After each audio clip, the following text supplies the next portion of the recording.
नमस्कार। आज हम एक बहुत ही मशहूर किताब पर गहराई से बात करने वाले हैं। डेविड एलन की गेटिंग थिंग्स डन, जिसे जीटीडी भी कहते हैं। हाँ, जीटीडी। ये किताब जो पहली बार 2001 में आई थी और फिर 2015 में अपडेट हुई। मतलब आज भी प्रोडक्टिविटी की दुनिया में इसका बड़ा नाम है। बिल्कुल। और हमें हाल ही में इसकी समीक्षा मिली तो हमने सोचा क्यों ना इसी बहाने समझा जाए कि आखिर इस जीटीडी सिस्टम में ऐसा क्या खास है, ये इतना प्रभावशाली क्यों है और इसकी असली ताकत क्या है, कहाँ ये लोगों को कभी कभी उलझा भी देता है। हाँ, तो आज का मकसद यही है कि इसके जो मूल सिद्धांत हैं, फायदे, नुकसान और इसका जो पूरा असर रहा है, उसे ठीक से समझें। हाँ, और ये देखना भी दिलचस्प है कि भाई 2 दशक से ज्यादा हो गए, रोज नई ऐप्स आ रही हैं, नई तकनीकें आ रही हैं, पर जीटीडी की बात खत्म ही नहीं होती। सही कहा। इसका जो एक सेंट्रल आइडिया है कि अपने दिमाग को चीजें याद रखने के बोझ से मुक्त करो, सब कुछ एक बाहरी विश्वसनीय सिस्टम में डाल दो। इससे स्पष्टता मिलेगी, तनाव कम होगा। हाँ, ये वादा आज भी उतना ही लुभावना लगता है।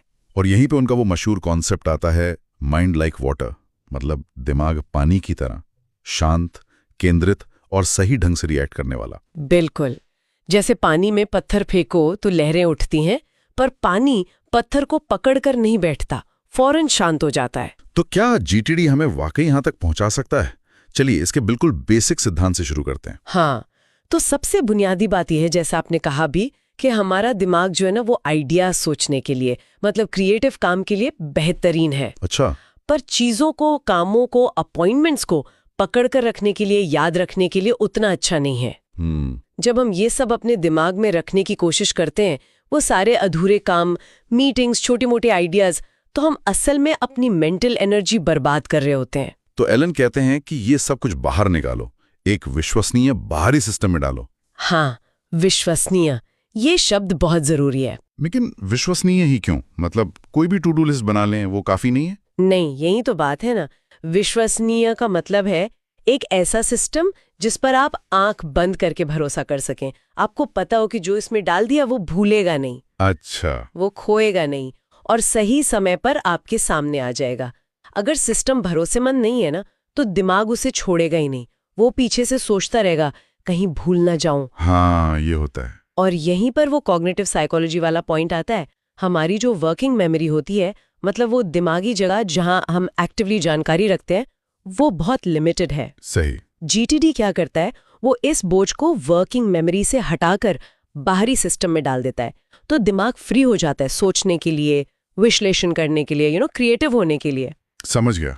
तो ये सिर्फ ऑर्गेनाइज करना नहीं है, ये एक तरह से दिमाग को सही काम के लिए फ्री करना है। बिल्कुल, ये एक तरह की कॉग्निटिव इंजीनियरिंग है। ठीक है, तो ये बोझ हल्का करने के लिए ये सिस्टम काम कैसे करता है? इसके वो 5 फेमस स्टेप्स हैं।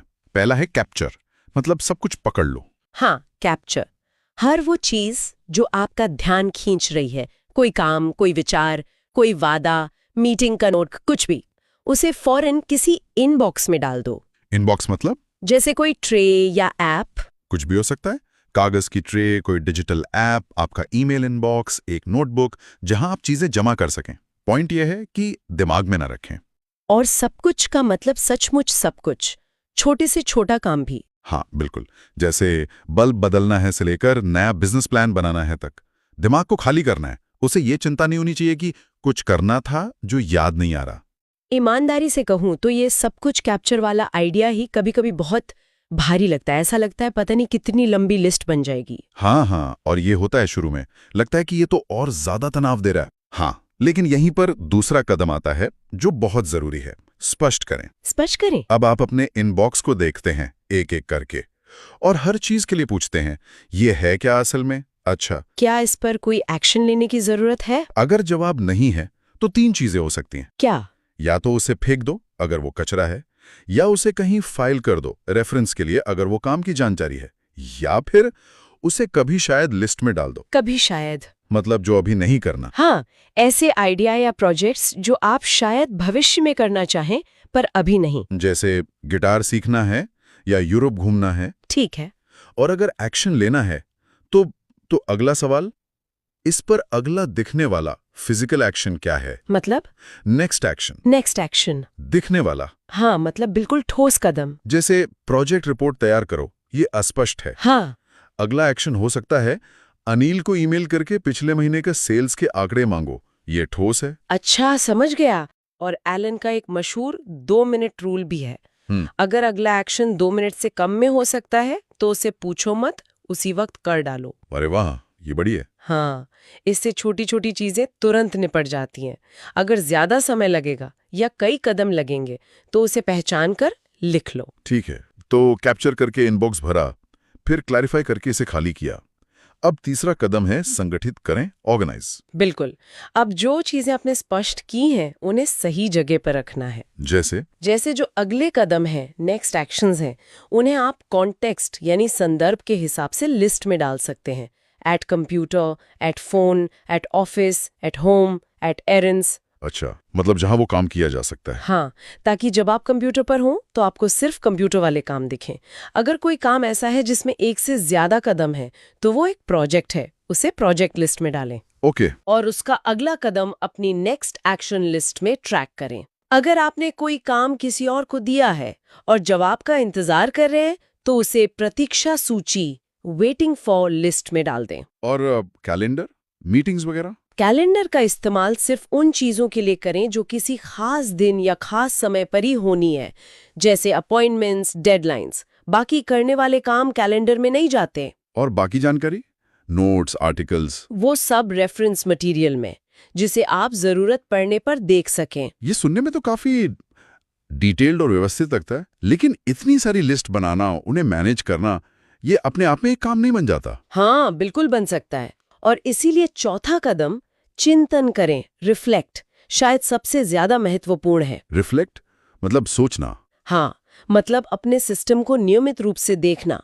एलन जोर देते हैं साप्ताहिक समीक्षा पर, वीकली रिव्यू पर।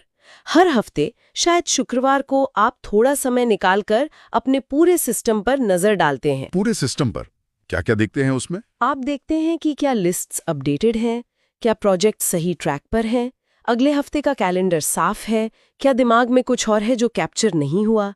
ये वो समय है जब आप सिस्टम पर अपना भरोसा रिचार्ज करते हैं। मैं समझ सकता हूं कि ये जरूरी है, पर सच कहूं तो हफ्ते के आखिरी में कौन बैठकर अपनी सारी लिस्ट देखेगा? ये सुनने में थकाऊ लगता है, खासकर जब आप पहले ही थके हुए हों। हाँ, ये बहुत कॉमन फीलिंग है। और सच बताऊं, साप्ताहिक समीक्षा वो चीज है जिसे लोग सबसे ज्यादा स्किप करते हैं। वही तो। लेकिन यही वो गोंद है जो पूरे सिस्टम को चिपका कर रखता है। इसके बिना सिस्टम धीरे धीरे बिखरने लगता है, आपका भरोसा कम हो जाता है और आप वापस पुरानी आदतों में चले जाते हैं। इसे एक जरूरी मीटिंग की तरह देखना चाहिए अपने आप के साथ। हो सकता है शुरू में ज्यादा टाइम लगे, पर आदत पड़ने पर ये तेजी से हो जाता है और अगले हफ्ते के लिए कमाल की स्पष्टता देता है। ये बोझ नहीं है, ये बोझ हल्का करने का तरीका है असल में। ठीक है, मान लिया, कोशिश करनी पड़ेगी। और पांचवा आखिरी कदम है इंगेज, मतलब आप काम करो। हाँ, अब जब आपका सिस्टम तैयार है, अपडेटेड है, भरोसेमंद है, तो आप फैसला करते हैं कि इस पल में क्या करना सबसे सही है। और ये फैसला कैसे होता है? GTD ये 4 चीजों पर निर्भर करता है। पहला, आपका संदर्भ क्या है, मतलब आप कहाँ हैं, आपके पास कौन से टूल हैं। दूसरा, आपके पास समय कितना है। अच्छा। तीसरा, आपकी ऊर्जा का लेवल कैसा है, क्या आप हाई एनर्जी वाला काम कर सकते हैं या लो एनर्जी वाला। और चौथा, आपकी प्राथमिकताएं क्या हैं। तो GTD ये नहीं बताता कि क्या जरूरी है? नहीं, GTD आपको ये नहीं बताता कि आपकी प्राथमिकताएं क्या होनी चाहिए, वो आपको तय करना है। लेकिन GTD ये पक्का करता है कि जब आप काम करने बैठें तो आपके सामने सही विकल्प मौजूद हों, ताकि आप एक सोचा समझा फैसला ले सकें। ठीक है, तो ये 5 कदम, capture, clarify, organise, reflect, engage, ये मिलकर GTD सिस्टम बनाते हैं। सुनने में तो लॉजिकल लगता है, पर इसकी असली ताकत कहाँ है? लोग इसे इतना पसंद क्यों करते हैं? समीक्षा में कुछ ताकतों का जिक्र था। एक तो ये कि ये बहुत प्रैक्टिकल है, एक्शन ओरिएंटेड। बिल्कुल, ये कोई फिलॉसफी की किताब नहीं है, ये ज्यादा एक इंजीनियरिंग मैनुअल जैसा है। ये आपको बताता है कि ठीक करना क्या है, स्टेप बाय स्टेप, कोई गोलमोल बात नहीं। हाँ, और इसी वजह से ये उन लोगों को बहुत अपील करता है जो रिजल्ट्स पर फोकस करते हैं, जिन्हें बस ये जानना है कि बताओ करना क्या है। दूसरी ताकत बताई गई थी इसका लचीलापन, फ्लेक्सिबिलिटी, कि इसे पर्सनल और प्रोफेशनल दोनों लाइफ में यूज कर सकते हैं और किसी खास टूल से बंधे नहीं। हाँ, और आज के जमाने में ये बहुत जरूरी है, जहां काम और जिंदगी की बाउंड्री थोड़ी धुंधली हो गई है। आप इसे डिजिटल ऐप्स से चला सकते हैं, ढेरों ऐप्स हैं, या फिर आप चाहें तो बस एक नोटबुक और कुछ फाइल फोल्डर से भी कर सकते हैं। मतलब सिस्टम का लॉजिक वही रहता है, टूल आप कोई भी चुने। बिल्कुल, ये आपको अपनी जरूरत के हिसाब से इसे ढालने की पूरी आजादी देता है। लेकिन क्या यही लचीलापन इसे लागू करना मुश्किल नहीं बना देता? मतलब इतने सारे ऑप्शन हैं, कौन सा ऐप यूज करें, लिस्ट कैसे बनाएं, कैटेगरी क्या रखें, इसमें ही आदमी उलझ सकता है, जिसे एनालिसिस पैरालिसिस कहते हैं। हाँ, ये एक बहुत वैलिड पॉइंट है और हम सीमाओं पर और बात करेंगे। लेकिन लचीलेपन का जो पॉजिटिव साइड है वो ये है कि ये सिस्टम आपके साथ ग्रो कर सकता है। आपकी ज़रूरतें बदलेंगी, टेक्नोलॉजी बदलेगी, पर जीटीडी का ढांचा इतना मजबूत है कि वो एडजस्ट हो जाता है। अच्छा। और तीसरी ताकत जिसका जिक्र पहले भी हुआ, तनाव में कमी। हाँ। वो माइंड लाइक वाटर वाली बात। हाँ, ये आइडिया के सब कुछ दिमाग से निकाल कर सिस्टम में डालने से एक शांति मिलती है। और ये सिर्फ एहसास नहीं है। अच्छा। हाँ, जब आपके सबकॉन्शियस माइंड को पता होता है ना कि आपके सारे कमिटमेंट्स, सारे अधूरे काम कहीं सुरक्षित दर्ज हैं, तो वो लगातार बैकग्राउंड में चिंता करने बंद कर देता है। हाँ, वो एक अजीब सी बेचैनी रहती है कि कुछ भूल रहा हूँ। उसी को ये कम करता है। एक साइकोलॉजिकल इफेक्ट है, ज़िगार्निक इफेक्ट कहते हैं, कि अधूरे काम हमारे दिमाग में ज्यादा घूमते रहते हैं। जीटीडी क्या करता है, उन कामों को परिभाषित करके, उनका अगला कदम तय करके उन्हें एक तरह से संभाला हुआ महसूस कराता है, भले ही वो अभी पूरे न हुए हों। इससे सच में मेंटल स्पेस खाली होता है। ये तो काफी गहरा असर है। और चौथी ताकत बताई गई थी इसकी टाइमलेसनेस। मतलब 20 साल से ज्यादा हो गए, टेक्नोलॉजी इतनी बदल गई, पर सिद्धांत आज भी काम के हैं। हाँ, और वो इसलिए क्योंकि ये किसी खास टेक्नोलॉजी पर आधारित नहीं है। ये इस बात पर आधारित है कि हमारा दिमाग कैसे काम करता है, और जानकारी को मैनेज करने की जो बेसिक चुनौतियां हैं वो तो हमेशा रहती हैं। सही बात है। चाहे आप पहले कागजों के ढेर से परेशान थे या आज ईमेल इनबॉक्स से, अभिभूत होने की फीलिंग तो वही है ना। हाँ। 2015 वाले अपडेट में उन्होंने डिजिटल टूल्स को और बेहतर तरीके से शामिल किया, पर जो कोर प्रिंसिपल्स थे वो वही रहे। ये दिखाता है कि इसकी बुनियाद कितनी मजबूत है। ठीक है, तो ये तो हो गई इसकी खूबियां, जबरदस्त हैं। लेकिन हर पावरफुल टूल की तरह इसकी भी अपनी कुछ सीमाएं हैं, कुछ चुनौतियां। समीक्षा में सबसे पहले जिक्र था इसे लागू करने की जटिलता का, कि शुरू में ये थोड़ा डरावना लग सकता है। हाँ। ये बिल्कुल सच है। जीटीडी में काफी सारे मूविंग पार्ट्स हैं, list, context, projects, weekly review. पहली बार में ये सब समझना, सेटअप करना और फिर उसे रोज चलाना भारी लग सकता है। लगता है जैसे बहुत सारा नियम कानून है। हाँ, और कई लोग इसे शुरू तो करते हैं पर पूरी तरह अपना नहीं पाते, क्योंकि ये सिर्फ एक टूल नहीं है, ये आदतें बदलने जैसा है, और आदतें बदलना हम सब जानते हैं मुश्किल होता है। सही कहा। तो ये सिस्टम की खामी से ज्यादा शायद इंसान के स्वभाव की चुनौती है। दूसरी सीमा बताई गई कि इसका सेटअप टाइम ले सकता है, बहुत ज्यादा। अपने सारे काम, नोट्स, ईमेल, कागज सब इकट्ठा करके उन्हें प्रोसेस करना, इसमें तो घंटों या दिन भी लग सकते हैं। बिल्कुल, इसे वो कोर डंप या माइंड स्वीप कहते हैं। अपने दिमाग और अपने आसपास की हर अधूरी चीज को बाहर निकालना, ये थकाऊ हो सकता है और इसके लिए सच में टाइम निकालना पड़ता है। एक तरह का बड़ा प्रोजेक्ट है शुरू में। हाँ, इसे एक निवेश की तरह देखना जरूरी है। जैसे आप अपने घर की डीप क्लीनिंग या ऑर्गेनाइजिंग में समय लगाते हैं, वैसे ही अपने मेंटल स्पेस को ऑर्गेनाइज करने में समय लगता है। लेकिन सवाल ये है कि क्या हर कोई ये शुरुआती मेहनत करने को तैयार है या कर सकता है? और यहीं तीसरी सीमा आती है, जो मुझे लगता है काफी महत्वपूर्ण है और समीक्षा में भी थी, कि ये प्रेरणा आधारित नहीं है।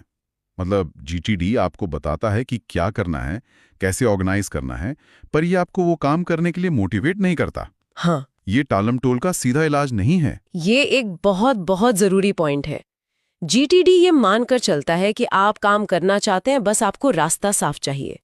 ये काम शुरू करने का फ्रिक्शन यानी घर्षण कम करता है। अच्छा। अगर आप कोई काम इसलिए टाल रहे हैं क्योंकि वो बहुत बड़ा या अस्पष्ट लग रहा है, या आपको पता नहीं कि शुरू कहाँ से करें, तो जीटीडी कमाल कर सकता है। वो उसे छोटे मैनेजेबल स्टेप्स में तोड़ देगा। लेकिन अगर आप इसलिए टाल रहे हैं क्योंकि आपका मन नहीं है, या आपको डर लग रहा है, या बस बोरियत हो रही है, तो जीटीडी अकेला काफी नहीं है। समझ गया। ये आपकी अंदरूनी मोटिवेशन का, आपकी विल पावर का विकल्प नहीं है।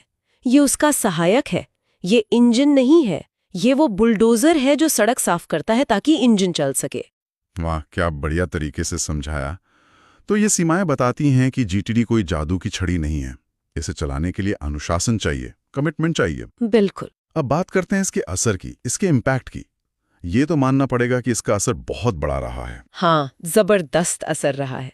आज आप जितनी भी पॉपुलर टास्क मैनेजमेंट एप्स देखते हैं, चाहे वो टूडूइस्ट हो, थिंग्स हो, ओमनीफोकस हो, कई ऐप सीधे सीधे जीटीडी के सिद्धांतों पर बनी है या उनसे प्रेरित है। हाँ, मैंने देखा है, नोशन या एवरनोट में लोग बाकायदा जीटीडी टेम्पलेट्स बनाते हैं और शेयर करते हैं। बिल्कुल। तो ये सिर्फ एक किताब नहीं रही, इसने प्रोडक्टिविटी सॉफ्टवेयर के डिजाइन को, उसकी फंक्शनैलिटी को गहराई से प्रभावित किया है। और इसे अक्सर कॉर्पोरेट वर्ल्ड में या एंटरप्रेन्योर्स के बीच एक तरह का गोल्ड स्टैंडर्ड माना जाता है प्रोडक्टिविटी के लिए। हाँ, कई कामयाब लोग पब्लिकली कहते हैं कि जीटीडी ने उन्हें ऑर्गेनाइज्ड रहने और अभिभूत होने से बचाने में मदद की है। इसकी जो टर्मिनोलॉजी है, जैसे inbox zero, next action, weekly review, यह प्रोडक्टिविटी की आम भाषा का हिस्सा बन गई है। तो इसने सिर्फ लोगों को टिप्स नहीं दी? नहीं, इसने लोगों को अपने काम और अपनी जिंदगी के बारे में सोचने का एक नया फ्रेमवर्क दिया है। और इसने सिर्फ इंडिविजुअल प्रोडक्टिविटी को ही नहीं, बल्कि टीम्स कैसे काम करती हैं, ऑर्गेनाइजेशंस कैसे अपना वर्कफ्लो डिजाइन करती हैं, उसको भी प्रभावित किया है। तो कह सकते हैं कि जीटीडी ने काम करने के कल्चर को भी बदला है। तो इस सब का निचोड़ क्या है? समीक्षा का फाइनल फैसला क्या था? समीक्षा का निष्कर्ष काफी पॉजिटिव था। इसे एक मस्ट रीड बताया गया, खासकर उन लोगों के लिए जो अपने काम और जिंदगी में ज्यादा कंट्रोल और स्पष्टता लाना चाहते हैं। लेकिन साथ में ये भी माना गया। हाँ, साथ में ये भी माना गया कि इसे अपनाने के लिए मेहनत लगती है, अनुशासन चाहिए, ये कोई क्विक फिक्स नहीं है। लेकिन जो लोग इसमें महारत हासिल कर लेते हैं, उनके लिए ये सचमुच परिवर्तनकारी, मतलब ट्रांसफॉर्मेटिव साबित हो सकता है। इसीलिए शायद वो 4.5 स्टार की रेटिंग दी गई। हाँ, 4.5 स्टार, एक मजबूत सिफारिश, पर इस चेतावनी के साथ कि इसके फायदे पाने के लिए आपको अपनी तरफ से कोशिश करनी होगी। तो संक्षेप में जीटीडी का जो मूल वादा है, एक बाहरी सिस्टम के जरिए मेंटल क्लैरिटी पाना, वो आज भी उतना ही पावरफुल है। बिल्कुल। अपने दिमाग को फ्री करो ताकि वो सोच सके, प्लान कर सके, क्रिएटिव हो सके, बजाय इसके कि वो सिर्फ चीजों को याद रखने के बोझ तले दबा रहे। ये कंट्रोल और शांति पाने का एक रास्ता है, बस आपको उस रास्ते पर चलना होगा। बिल्कुल। और इसी के साथ हम आज की इस चर्चा के अंत की तरफ आ गए हैं। लेकिन जाने से पहले हमेशा की तरह श्रोताओं के लिए एक सवाल छोड़ जाते हैं। हाँ। हमने देखा कि जीटीडी मुख्य रूप से ज्ञात, परिभाषित कामों और प्रोजेक्ट्स को मैनेज करने में बहुत अच्छा है। लेकिन सवाल ये उठता है कि जो बिल्कुल नए, अनडिफाइंड क्रिएटिव आइडियाज होते हैं, जिनका भी कोई आकार नहीं है, कोई अगला कदम साफ नहीं है, बस एक धुंधली सी चिंगारी है, उनकी खोज को, उनके पनपने को इस तरह के स्ट्रक्चर्ड सिस्टम के साथ कैसे इंटीग्रेट किया जा सकता है? दिलचस्प सवाल है। क्या एक बहुत ज्यादा ऑर्गेनाइज्ड जीटीडी सिस्टम ऐसी अनपेक्षित खोजों, सेरेंडिपिटी या अचानक आने वाली क्रिएटिविटी के लिए जगह बनाता है, या अनजाने में उसे दबा देता है? वाह, ये तो संरचना बनाम रचनात्मकता की पुरानी बहस को छूता है। क्या ऑर्गेनाइजेशन क्रिएटिविटी की दुश्मन है या उसकी दोस्त? सोचने वाली बात है। बिल्कुल। तो इसी सवाल के साथ आज की चर्चा यहीं समाप्त करते हैं।